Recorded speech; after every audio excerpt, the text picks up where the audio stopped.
জানাতে আসছি।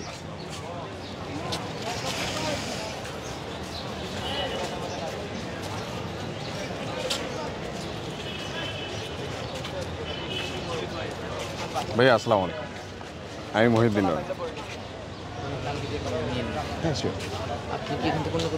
এখানেই আপাতত এখানেই। কেমন আছো? আসসালাম ভাই, কেমন আছো?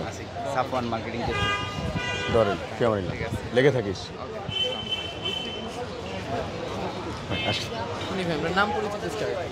নাম পরিচয় দিয়ে।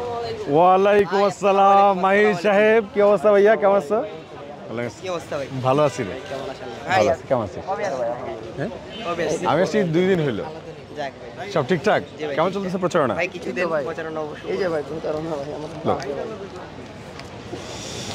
ভাই তুমি কি তুমি দাঁড়াইছো? তুমি দাঁড়াও নাই? আমি দাঁড়িয়ে। অল দ্য বেস্ট ভাইয়া। থ্যাংক ইউ ভাইয়া, থ্যাংক ইউ সো মাচ। আমাদের হলে আসেন একদিন। যাবো? কবে যাবো বলো? যেদিন আপনি সময় করেন। ঠিক আছে, তোমাকে ফোন দিব।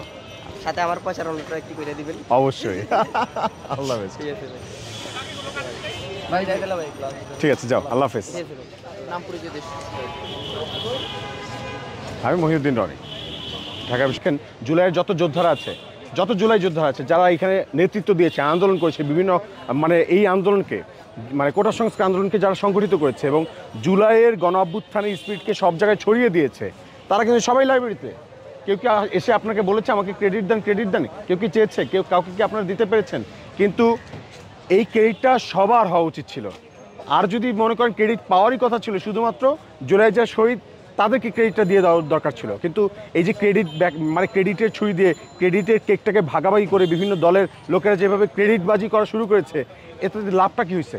এতে লাভটা তাদেরই হয়েছে যারা হচ্ছে বিভিন্ন দলের স্বার্থ হাসিল করতে চেয়েছে, তারা কিন্তু স্বার্থ হাসিল করে নিয়ে চলে গেছে। কিন্তু যারা এখানে সচেতন শিক্ষার্থী ছিল, যারা আসলেই এটা ভুক্তভোগী ছিল, সাফারার ছিল, যারা সত্যিকারের নেতৃত্ব দিয়েছিল, তারা সবাই লাইব্রেরিতে।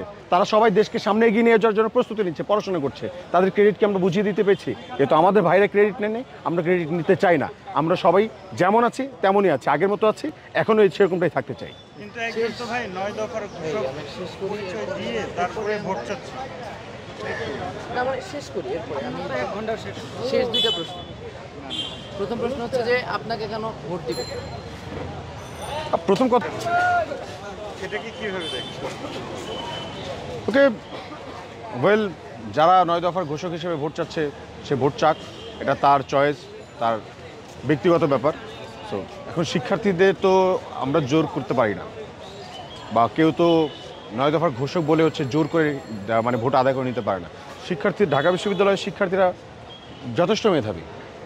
3.5 লাখ প্রতি বছর, 3.5 লাখ মেধাবী শিক্ষার্থীদের সাথে কম্পিটিশন করে অ্যাডমিশনের মাধ্যমে এই বিশ্ববিদ্যালয়ে যারা আসে, তারা বাংলাদেশের সর্বোচ্চ মেধাবী। তো তাদের ওই বোধটুকু আছে, ওই সুবিবেচক তারা আসলে যেটা মানে যাকে যোগ্য মনে করবে তাকেই তারা ভোট দেবে। সো আমরা এটাই আশা রাখি।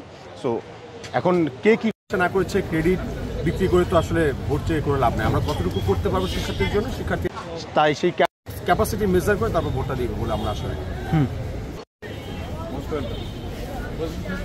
খালি সবাইকে বলবি।